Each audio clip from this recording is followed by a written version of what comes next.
एक आदमी ने एक बहुत ही खूबसूरत लड़की से शादी की। शादी के बाद दोनों की ज़िंदगी बहुत प्यार से गुजर रही थी। वह उसे बहुत चाहता था और उसकी खूबसूरती की हमेशा तारीफ़ किया करता था। लेकिन कुछ महीनों के बाद लड़की चर्मरोग स्किन डिजीज़ से ग्रसित हो गई और धीरे धीरे उसकी खूबसूरती जाने लगी। खुद को इस तरह देखकर उसके मन में डर समाने लगा कि यदि वह बदसूरत हो गई तो उसका पति उससे नफरत करने लगा और उसकी नफरत बर्दाश्त नहीं कर पाएगी।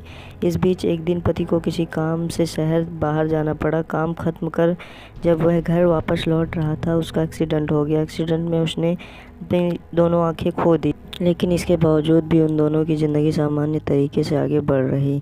समय गुजरता रहा और अपने चर्मरोग के कारण लड़की ने अपनी खूबसूरती पूरी तरह गंवा दी। वह बदसूरत हो गई, लेकिन अंधे पति को इस बारे में कुछ भी नहीं पता नहीं था, इसलिए इसका उनके खुशहाल विवाहित जीवन पर कोई प्रभाव नहीं पड़ा। वह उसे उसी तरह प्यार करता रहा। एक दिन उस लड़की की मौत हो गई। पति अब अकेला हो गया था। वह बहुत दुखी था। वह उस शहर को छोड़कर जाना चाहता था।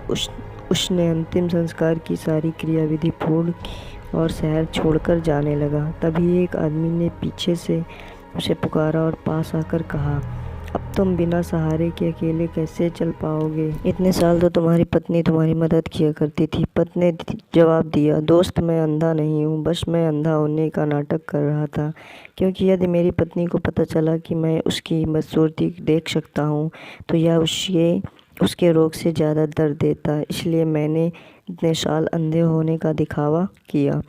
वह बहुत अच्छी पत्नी थी, मैं बस उसे खुश रखना चाहता था।